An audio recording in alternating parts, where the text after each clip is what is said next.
Días. El tema que nos correspondió es teoría organizacional y cibernética gerencial. Mi grupo está conformado por Brian Niño, Andrés Sanabria y quien les habla, Jennifer Lesmes. Primero definiremos qué es una organización. Entonces podemos decir que una organización es producto de una sociedad que atiende sus necesidades. También podemos decir que es el sistema humano más característico y poderoso que existe. Bueno, aquí encontramos que Adam Smith decía que existía una mano invisible, ¿sí? Esta consistía en que si el hombre trabajaba por su propio interés, automáticamente esto involucraría ventajas para los miembros de la sociedad. Hay ciertas características del medio social, como por ejemplo que los cambios surgen más rápido, la ciencia y la tecnología han avanzado mientras que la sociedad no les sigue el ritmo, que el medio ambiente es más turbulento, hay más complejidad en los sistemas, la sociedad es más materialista y adquisitiva, hay contrastes en la sociedad como entre las diferentes clases sociales, por ejemplo entre los ricos y pobres, hay violencia generalizada, hay confusión e incertidumbre en la vida cotidiana. Podemos decir que la civilización se globalizó debido a que la información y la economía bueno, la economía no, sino el dinero es móvil. Instantáneamente lo podemos utilizar. Origen de las corporaciones comerciales modernas. El fin principal de estas corporaciones era servir un bien público, pero a medida de que evolucionó, se convirtió en un fenómeno dedicado a las ganancias privadas, al cumplimiento de las ganancias privadas. Hay ciertas demandas a satisfacer, las cuales son que se debe potenciar la acumulación de grandes sumas de capital, la vida útil de la corporación debe durar más que la vida útil o el interés de sus propietarios, es decir, debe tener vida propia. Los riesgos y las responsabilidades de quienes participan en la corporación deben ser limitados. Debe ser posible participar e involucrarse en la gestión diaria. La nueva organización. Bueno, aquí decimos que ya es como un complemento entre corporación y sociedad, ¿sí? A esta se le llamó corporación moderna porque hay una relación entre dueños, gerentes y trabajadores. Es decir, que esta nueva organización es pluralista porque atiende los objetivos y los intereses comunes e independientes. Aquí podemos ver que en esta organización hay propietarios que ellos buscan maximizar sus ganancias, pero también está el gobierno que busca recaudar impuestos, pero también están los consumidores que ellos que buscan la calidad de los bienes y servicios. Por otro lado tenemos los trabajadores, ellos buscan su estabilidad laboral, aumento de salario y condiciones de trabajo. Podemos decir que la nueva organización ha sido un sinónimo de sistema de información, ya que la sociedad pues se ve globalizada, ¿sí? Es decir, que tenemos la información y la economía globalmente. Aquí en esta nueva organización existen los grupos de la investigación, como lo son los accionistas, prestamistas, proveedores, clientes, empleados, administración, competidores, Estado y comunidad. Bueno, para que todo esto funcione hay una responsabilidad limitada, ¿sí? Pero esta responsabilidad limitada ha demostrado ser tanto como la fortaleza y el inconveniente de la corporación. ¿Por qué? Porque digamos que como su nombre lo indica, es una responsabilidad limitada. Es decir, que tienes ciertas responsabilidades, pero no tienes que cumplirlas. Y hay otras que sí. Entonces, digamos que esto ha hecho que el comportamiento sea poco ético y esto no se le atribuía a las personas que trabajaban allí, sino a la empresa en general, ¿sí? Y no a sus dueños tampoco. También por otro lado decimos que los accionistas presionaban para obtener utilidades, ¿sí? Incluyendo o no a la responsabilidad social. Es decir, que ellos solamente decían, bueno, yo tengo este presupuesto, lo voy a poner, pero no me encargo de nada más. Simplemente espero recibir mis ganancias y ya. Entonces digamos que esa parte fue como un poco controversial, porque si tú quieres ganar algo, pues se espera que tú también colabores. Entonces, por eso esta responsabilidad limitada fue tanto como fortaleza e inconveniente. Desarrollo de la teoría organizacional. El avance de la teoría organizacional no puede separarse del desarrollo científico y social. En la revolución industrial, el auge del desarrollo tecnológico, económico y social fue generando un interés organizativo. Vemos que en la escuela científica Frederick Taylor planteó lo siguiente, que se usaban métodos de producción viejos, deberían usarse estudios sistemáticos. Se usaba una estructura jerárquica rígida, esto debería ser cambiado por una habilidad individual del trabajador. No existían medidas para el desempeño individual o logro del trabajador. Los trabajadores se pusieron a este intento de aumentar la producción, ya que los amenazaba en su propio empleo y su posición. Taylor además planteó que había una conexión entre hombre, máquina y material. ¿Sí? Investigó los factores críticos como los movimientos del cuerpo, los métodos de trabajo y la velocidad de la máquina. Esto llevó a un análisis de producción, pero pronto se convirtió en estudios de trabajo, lo que generó un sistema industrial, MTM, método, tiempo y medición. Esto generó nuevos salarios y recompensa a los trabajadores por sus logros. Aquí se plantearon 4 medidas que las planteó Taylor. La primera es que cada tarea debe estudiarse de acuerdo a los métodos científicos, no heurísticos. Segunda, debe establecerse una buena cooperación entre la dirección y la mano de obra para desarrollar y facilitar los métodos científicos en la producción. 3. El trabajador más calificado debe seleccionarse para una tarea específica y luego ser capacitado y desarrollado para esa misma tarea. Cuarta, las asignaciones y la responsabilidad deben ser compartidas entre la gerencia y los trabajadores de acuerdo con la idea de una organización funcional. Aquí vemos que esa misma organización funcional debe sustituir a la jerarquía, esta organización funcional.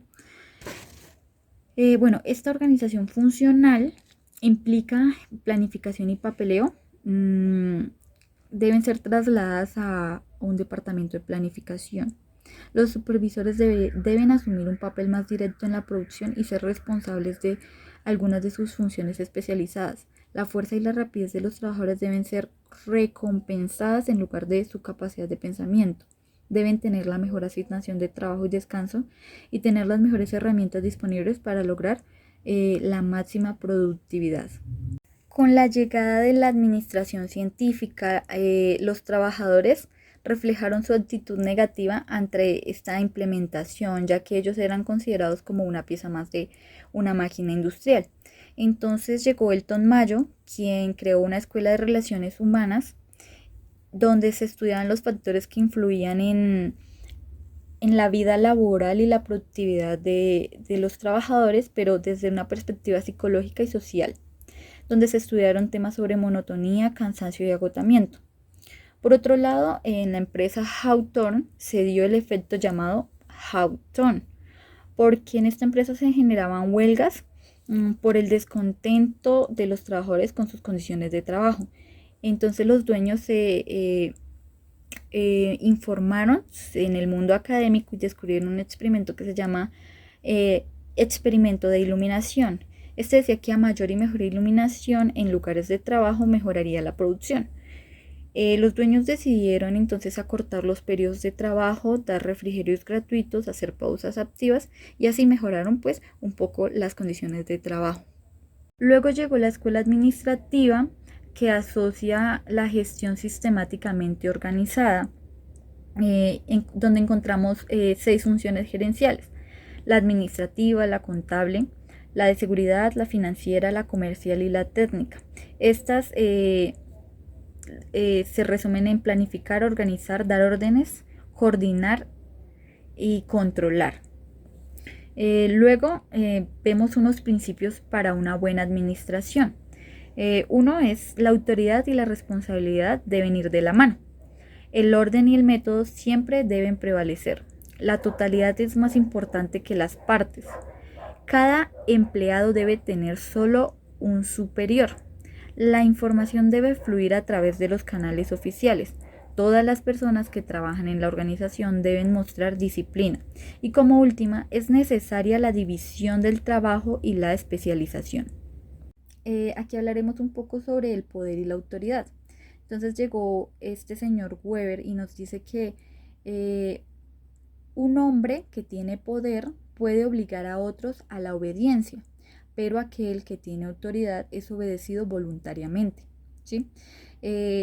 Decimos que hay tres maneras de legitimar la autoridad.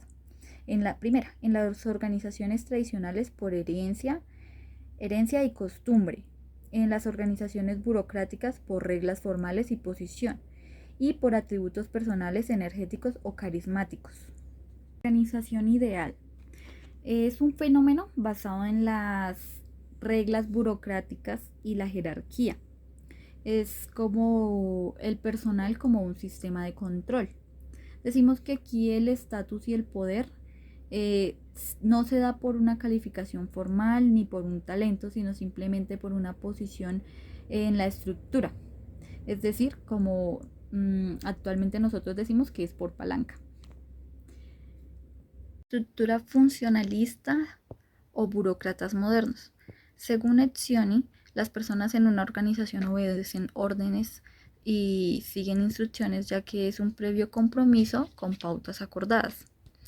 Existen tres tipos de poder: el normativo, que es por prestigio, aprecio, devoción; el de beneficio, que es comida, vestido, dinero; el compulsivo, que ya es violencia y castigo físico. Felipe Selznick decía que el liderazgo debería ser responsable y creativo. Entonces, que habían diferentes liderazgos, como el creativo, el responsable, el institucionalizado, el análisis organizacional clínico y una competencia distintiva. Podemos saber que los burócratas, digamos que usaban las normas y el reglamento no como medios, sino como algo absoluto y prioritario. Además que consideraban a los humanos como un objeto y piezas de una máquina industrial. Llegamos a la teoría de la contingencia, la cual nos dice que las organizaciones son sistemas abiertos, y esto se ve desde el 1970.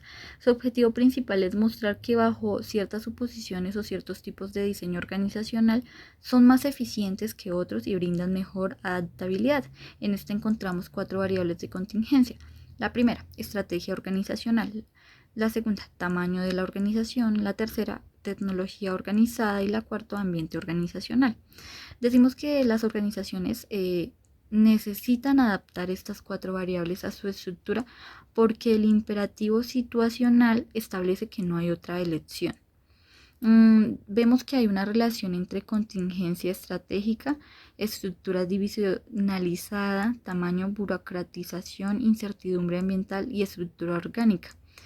Decimos que estas son válidas y que tienen que ver con la teoría general, ya que esta relaciona el tamaño organizacional, la estandarización, la formalización general, que esta es una estructura específica que busca regular el comportamiento de los empleados, pero no es posible satisfacer a todo mundo. Entonces la solución que se planteó fue que hubiera compromiso de todas las partes, lo cual se llegó a un pensamiento organizacional y de allí es de donde se han planteado las ideas de gestión que actualmente conocemos. Jerarquía ineludible. Cuando hablamos de jerarquía debemos partir de la definición de jerarquía. Entonces es un orden que tiene como función esencial y característica establecer un orden lineal, asegurándose que desde los niveles más altos se gerencien y se planifiquen las acciones que van a ser ejecutadas por los miembros más bajos. Otorgando a cada nivel funciones especificadas basadas en sus capacidades. Como nos ilustra el gráfico, la pirámide, podemos ver que en la parte superior están los gerentes y en la parte inferior están los trabajadores. Entonces desde los gerentes se gerencia y se planifican las labores que van a ser ejecutadas por los miembros inferiores. En esta parte encontramos a los trabajadores, que se dividen en 2 ramas, que son los superiores y los subordinados. Debemos tener en cuenta que los empleados de alto estatus tienen escalas profesionales, los trabajadores de bajo estatus no tienen nada, y de igual forma también cuando las recompensas se basan en la posición En la jerarquía lo único que se tiene en cuenta es el avance vertical de la escala. A las personas se les paga por su posición y no por su contribución a la organización. La jerarquía ineludible nos da a entender de que las jerarquías son inevitables, tanto en nuestro entorno artificial como natural. Está dispuesto en un orden jerárquico, crecemos en un orden jerárquico familiar, luego pasamos a un orden jerárquico escolar y tal vez pasemos por un orden jerárquico en el ejército. No es exagerar que el concepto de jerarquía es una parte fundamental en la mente del hombre, pero es muy difícil llegar a imaginar una organización que aún no tenga algún tipo de estructura de arriba hacia abajo. Debemos tener en cuenta que pues en toda organización las personas quieren saber quién manda, quién los representa, quién se hace a cargo de sus intereses, y el problema parece no ser evitar la jerarquía, sino que la jerarquía sea saludable. Diseño organizacional. La sociedad cambia en muchas áreas, naturalmente también cambia la forma de la organización, pero al igual que otros fenómenos en nuestro mundo, los diseños organizacionales nuevos y antiguos coexisten. Por lo tanto, podemos ver viejas burocracias en el mejor estado de salud, así como nuevas organizaciones matriciales que existen simultáneamente.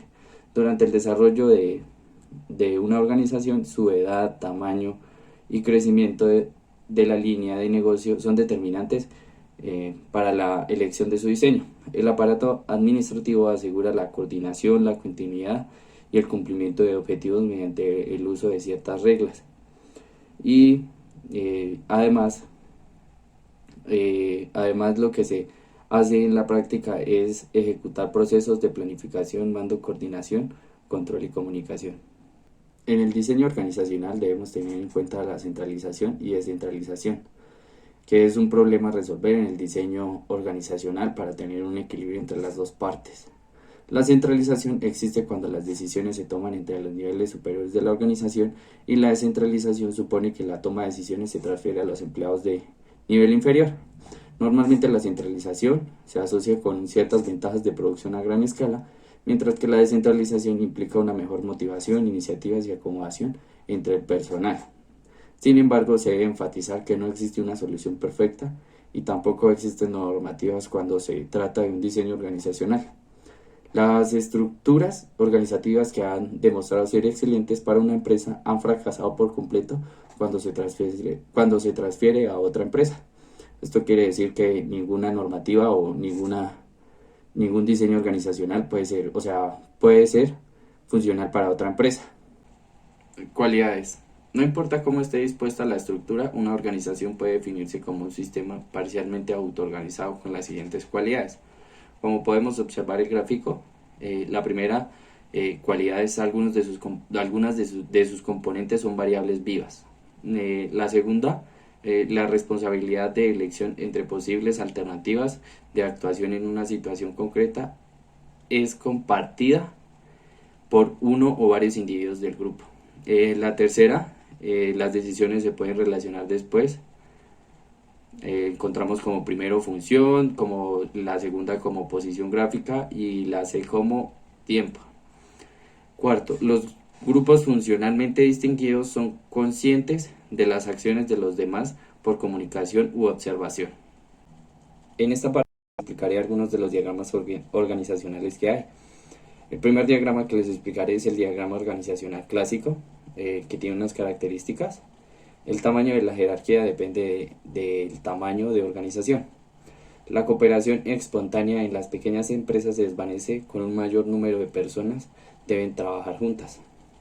Surge una división vertical del trabajo, especialmente cuando surgen líderes que quieren distribuir tareas, coordinar, recompensar y castigar. Otra razón para una jerarquía creciente es una complejidad creciente con la necesidad de expertos y una mejor planificación y control. La necesidad de la jerarquización también puede estar relacionado con conflictos internos y o externos de las necesidades a resolver. Diagrama de organización funcional. Este tipo de organización tiene algunas ventajas claras. Una de ellas es que las tareas organizativas se dividen en varias áreas principales como producción, ventas y economía. El principal valor es la especialización en procedimientos para la resolución de problemas. Entre las desventajas encontramos la inclinación hacia el autoaislamiento de los diversos departamentos funcionales y la tendencia a entrar en conflicto entre sí, lo que quiere decir que cada departamento va a entrar en conflicto entre el otro y siempre van a haber problemas. También es difícil localizar en dónde recae la responsabilidad final. Cuando algo sale mal, a los distintos departamentos pueden culparse fácilmente de unos a otros. Este tipo de organización es dividida, lo que da al jefe la posibilidad de dividir y gobernar. En general, el poder, la combinación y la información crítica se concentra en el jefe más alto, que normalmente tiene la visión superior de lo que está pasando. Organización de proyectos. La organización de proyectos ha sido muy popular en empresas privadas y oficiales como fuentes de nuevas ventajas. Entre las más importantes resaltamos la libertad para actuar de una mejor manera, las soluciones más sólidas y bien pensadas, crear nueva influencia de desarrollo organizacional, soluciones más fáciles de implementar, instructivo e inspirador para los participantes. Todos los proyectos normalmente pasan por 6 fases. La primera fase es la formulación de proyecto, que es la interpretación y especificación de la tarea. Como segunda fase encontramos la planificación, formulación de las subtareas y cronograma. Y como tercera fase encontramos la ejecución, que es el trabajo y coordinación de trabajo. Cuarta fase, la coordinación, que trata de la subtarea al proyecto completo. Y la quinta fase, la documentación, que es un informe del resultado final. Y la última fase, la sexta, implementación, que es convertir en acción el resultado final.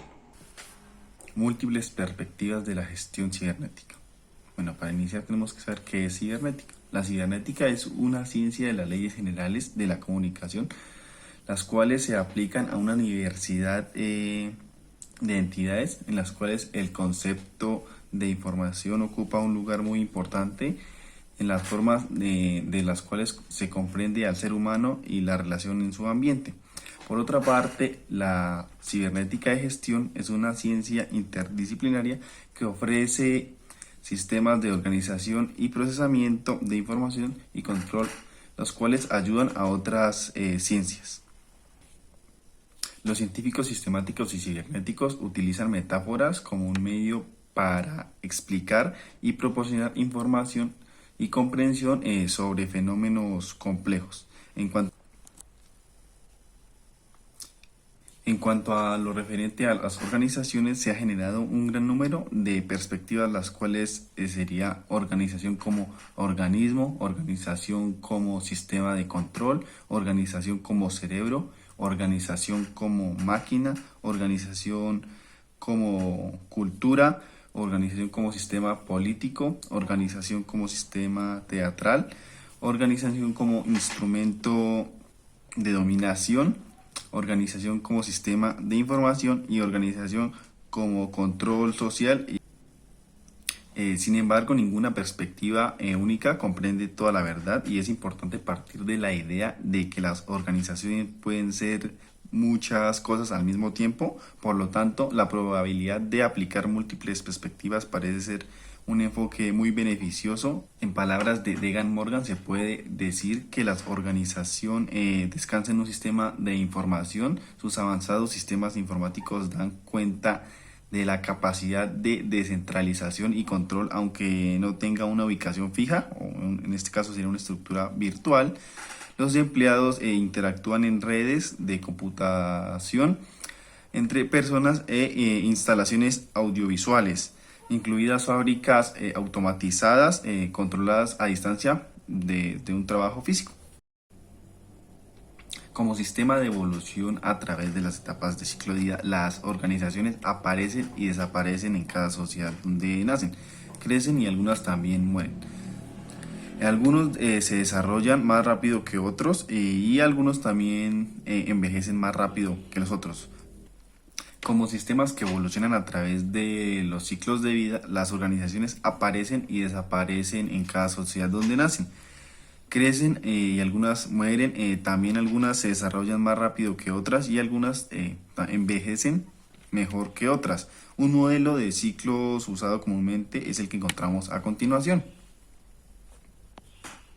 Como podemos observar, este ciclo consta de 5 etapas. Bueno, la primera etapa sería la etapa de emprendedora. La organización es joven, la creatividad es alta y las metas son ambiguas. Mantiene un suministro constante de recursos. La segunda etapa es la etapa colectiva. Se aclara la misión organizacional y se continúa con la innovación de la etapa anterior y el estilo sigue siendo mejorar. La tercera etapa es la etapa de formalización y control. La estructura se está estabilizando, se imponen procedimientos y reglas formales, se promueve la estabilidad y la eficiencia mientras que la innovación pasa a un segundo plano. Los tomadores de decisiones han acumulado poder y se están volviendo conservadores en la toma de decisiones y en la implementación de mejoras. Luego viene la etapa 4, la etapa de estructura y elaboración. La estructura de la organización se vuelve elaborada y compleja. La gerencia introduce nuevos productos y oportunidades de crecimiento y la toma de decisiones en esta etapa se descentraliza. Y por último, la quinta etapa, la etapa de crecimiento. La demanda de productos y servicios está disminuyendo debido a la reducción de mercados y las competencias entre otros actores. En esta etapa se comienza un declive muy acelerado de dicha organización. Otra forma de ver el ciclo de vida organizacional es el término de evolución y revolución. De acuerdo con este punto de vista, la maduración organizacional se caracteriza por fases de crecimiento tranquilas, seguidas de periodos en los cuales se genera una turbulencia interna haciendo un cambio, o en este caso sería unas crisis. La revolución y las crisis inician nuevamente haciendo un ciclo. Según Maslow, las necesidades fundamentales de bienestar físico y seguridad tienen más alta prioridad y deben estar satisfechas primero. Cuando se satisfacen los niveles inferiores de esta jerarquía, se actualizan las necesidades del siguiente nivel superior. Un enfoque de sistemas en 10 puntos: organización compleja y gestión. Como primero tenemos que las organizaciones cambian de acuerdo con los procesos que tienen lugar en su propio nivel organizacional. Los miembros individuales solo establecen los parámetros de control específicos que definen su rango de comportamiento, de posibilidades y restricciones. Como segundo tenemos que el ambiente organizacional es tanto natural como social, en parte tanto de la biosfera como en la sociosfera, en su parte interior y en su parte exterior. Como tercero tenemos que la organización no es ni un sistema natural como una célula, ni un sistema artificial como una planta de procesamiento. Es el resultado tanto de la interacción humana como del diseño de conciencia. Como cuarto punto tenemos que la organización, aunque compuesta tanto por seres humanos como por artefactos, no se puede reducir tan solo a la suma de sus partes. Como quinto punto tendríamos que aunque un suprasistema está relacionado con un subsistema, la complejidad estructural de la organización es menor que sus miembros humanos individuales. Los sistemas en los niveles superiores de organización son inicialmente siempre más simples que los subsistemas que componen sus principales niveles. Por lo tanto, un nivel sistémico u organizacional implica una simplificación del funcionamiento total de su sistema. Como sexto punto tenemos que las organizaciones evolucionan desarrollando niveles organizacionales progresivamente más altos a través de la convergencia. Como séptimo punto tenemos que la organización es operada por seres humanos, pero no está completamente bajo el control de ningún individuo. La posición individual rara vez permite un cambio en las reglas generales de dicha organización. Como octavo punto tenemos que cuando se desestabiliza por fluctuaciones incontrolables, una organización puede desintegrarse, pero sobrevive en niveles sistémicos inferiores como grupos de varios tipos. Su componente también podrá formar parte de otras organizaciones que la integren. Noveno punto, la organización es un sistema autodeterminado cuya evolución no se puede predecir, sin embargo puede ser controlada. Como último punto tenemos que la organización es un sistema donde las partes son conscientes mientras que el todo no lo es. Y con esto finalizaría nuestra exposición.